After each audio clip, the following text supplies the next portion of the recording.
আসলে সহকর্মীদের খপ্পরে পড়ার কিছু নেই, এটা যার যার পার্সন টু পার্সন হচ্ছিল চয়েস। আমি কোনটা বেছে নেব কোনটা বেছে নেব না, কোনটা করব কোনটা করবো না, একান্তই আমার চয়েস। সো কেউ যদি মনে করে যে না আমি অপেক্ষা করব, আমি কাজের স্বীকৃতি আমি আমার কাজের থ্রুতে বা আমার সম্মানের থ্রুতে অটোমেটিক আমার দুয়ারে আসবে। আর যদি কেউ মনে করে না আমার শর্টকাট ফর্ম পছন্দ বা আমার অল্প তাড়াতাড়ি আমার দ্রুত আমাকে সিঁড়িতে উঠতে হবে, তখন সে হয়তো টাকা দিয়ে কিনবে কিংবা অন্যভাবে অন্য প্রসেসে যাবে। তো তারা হয়তো ওইটাকে পছন্দ করে, ওইভাবেই নিজেকে দেখে, কারণ তাদের যোগ্যতা কম। সো তাদের নিয়ে আমি আসলে কোনো মন্তব্যে যাবো না এবং কারোর নাম বলবো না। প্রত্যেকটা অ্যাওয়ার্ড প্রোগ্রাম হচ্ছে এটা ভালো একটা উদ্যোগ যে প্রতিদিন শিল্পীরা পুরস্কৃত হচ্ছে, যদিও কালচারটা বেড়েছে।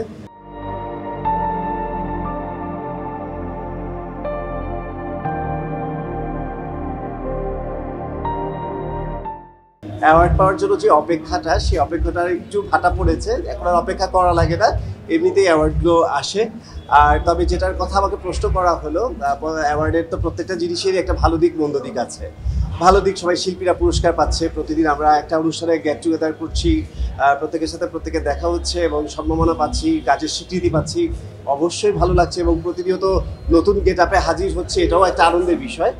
আর যেটা আদার্স সাইডে যে বিষয়টা নিয়ে প্রশ্ন করা হয়েছে সেটা হলো যে অ্যাওয়ার্ড বাণিজ্যর যে ব্যাপারগুলোর অফার আমার কাছেও আসে, কিন্তু এখন পর্যন্ত ইনশাল্লাহ বা আল্লাহর রহমতে আমাকে সে ধরনের বাণিজ্যের খপ্পরে পড়তে হয়নি কিংবা কারো প্রস্তাবে আমাকে সায় দিতে হয়নি। আমি আমার নিজের যোগ্যতায় প্রত্যেকটি অ্যাওয়ার্ড অ্যাচিভ করেছি। এটা আসলে আল্লাহর অশেষ রহমত যে আল্লাহ আমাকে সেই সৌভাগ্য বা সেই সুযোগটুকু করে দিয়েছেন।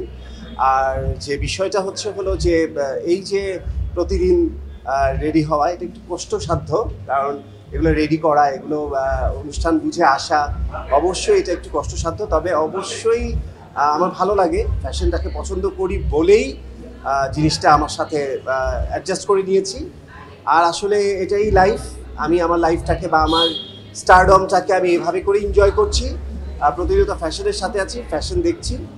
আমার মনে হয় যে আমার এই ফ্যাশনটাকে এখন সবাই খুব উপভোগ করছে।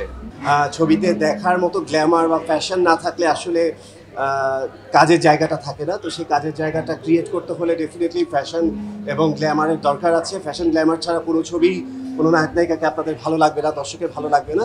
সুতরাং সব কিছু মিলিয়ে ফিল্মের জন্য ফ্যাশনটা অনবদ্য একটা অংশ এবং এটা খুব চমৎকারভাবে আস্তে আস্তে করে ডেভেলপ করছে।